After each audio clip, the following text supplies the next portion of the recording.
ఇది కేవలం సమాచారంగా మాత్రమే భావించండి. వైద్య నిపుణులను సంప్రదించండి. సుఖప్రసవం అంటే ఒక నార్మల్ డెలివరీ అవ్వడానికి తీసుకోవాల్సిన జాగ్రత్తలు ఏంటి? ఇప్పుడు అంటే ఎక్సర్సైజ్, యాక్టివ్గా ఉండమని చెప్తారు, మళ్ళీ at the same time rest తీసుకోవాలంటారు.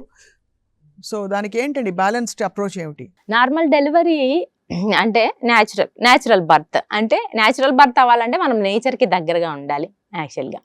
So natural birth comparatively previous కన్నా కూడా తగ్గాయి మనకి ఇప్పుడు. సో ఎందుకు తగ్గాయి అంటే మనకి అందరికి తెలిసిందే, మనకి వారికి తగ్గిపోయింది. అంటే శ్రమ, హార్డ్ వర్క్ చేసేది తగ్గిపోయింది. సో డైట్ ఈజీగా దొరుకుతుంది. ఫుడ్ అంటే ఆయిలీ ఫుడ్, అన్ని కలర్స్, కూల్ డ్రింక్స్, ఈ అన్ని డైట్ చేంజెస్తో. అండ్ దీనివల్ల నార్మల్ డెలివరీస్ అందరూ ఒప్పుకోవాల్సిందే, వరల్డ్ వైడ్గా నార్మల్ డెలివరీస్ తగ్గిపోతున్నాయి. Not only India, not only Telangana. So everywhere world వైడ్గా న్యాచురల్గా బర్త్స్ అనేవి తగ్గిపోతున్నాయి. సో మనం న్యాచురల్ బర్త్ పెంచుకోవాలి, నేచర్కి ఉండాలి అని అంటే ఆల్మోస్ట్ మనం డైటే ఇంపార్టెంట్. అగైన్ డైట్లో మనం fruits, vegetables, salads, dry fruits, బాదం, కాజు, పిస్తా, ఇలాంటివి న్యాచురల్ ఫుడ్స్.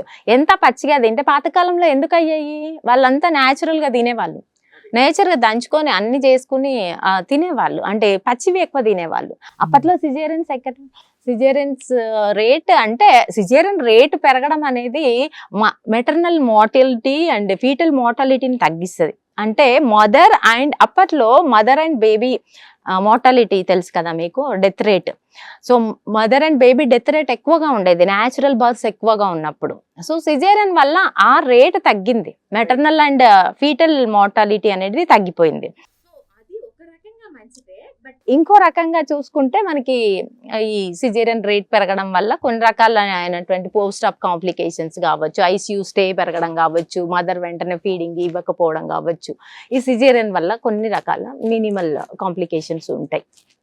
సో మనం న్యాచురల్గా ఈజీగా నార్మల్ అవుతుంది, ఈజీగా ప్రోగ్రెస్ అవుతుంది, ఎలాంటి కాంప్లికేషన్ లేదు అన్నప్పుడు న్యాచురల్ బర్త్కే వెళ్ళాలి. న్యాచురల్ బర్త్ ఈజ్ నేచర్స్ దేవుడి గిఫ్ట్.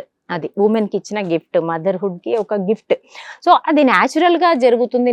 కొందరు ఎట్లా ఉంటుంది, స్టబ్బర్న్గా ఉంటుంది, లేదు అంటే అతివృష్టి అనావృష్టి చూస్తా అనమాట హాస్పిటల్లో. ఎట్లుంటుంది అంటే కొందరు ఈజీగా నార్మల్ అవుతుంది, తనకి ప్రోగ్రెస్ అవుతుంటుంది, బట్ అలా అమ్మ వస్తుంది, వద్దు నా బిడ్డ తట్టుకోలేదు, ఇన్ని నొప్పులు తట్టుకోలేదు, నువ్వు సిజేరియన్ చేయప్పుడు ముహూర్తాలు చూడ్డాము. ఇది అతివృష్టి. మళ్ళీ కొందరు కంపల్సరీ చెయ్యాలి, అంటే బేబీ అడ్డం తిరిగి ఉంటుంది, మోషన్ పాస్ చేసి ఉంటుంది, హార్ట్ బీట్ తక్కువగా ఉంటుంది, మల్టిపుల్ కాంప్లికేషన్స్ ఉంటాయి. సో సిజేరియన్ కనుక్కున్నదే మనము కాంప్లికేషన్ నుండి బయటపడడానికి. So baby and mother death rate తగ్గించే ఉద్దేశంతోనే మనం సి సెక్షన్ ని కనుక్కున్నాం. సో అది అలాంటి కాంప్లికేషన్స్ ఏవి రాకుండా చూసుకోవడానికి చేస్తాం. కాబట్టి కాంప్లికేట్ అవుతుంది అనగానే ఎవరైనా రికగ్నైజ్ చేస్తారు, డాక్టర్ రికగ్నైజ్ చేసినప్పుడు ఇది నేచర్కి ఆపోజిట్కి వెళ్తుంది, so we have to do C section. No లేదు, మీరు ఖచ్చితంగా మీరు కావాలని చేస్తున్నారు, ఏదో మనీ కోసం చేస్తున్నారు, సి సెక్షన్ వద్దు, మాకు నార్మలే కావాలి, ఇలాంటి చూస్తుంటాం కొంతమంది.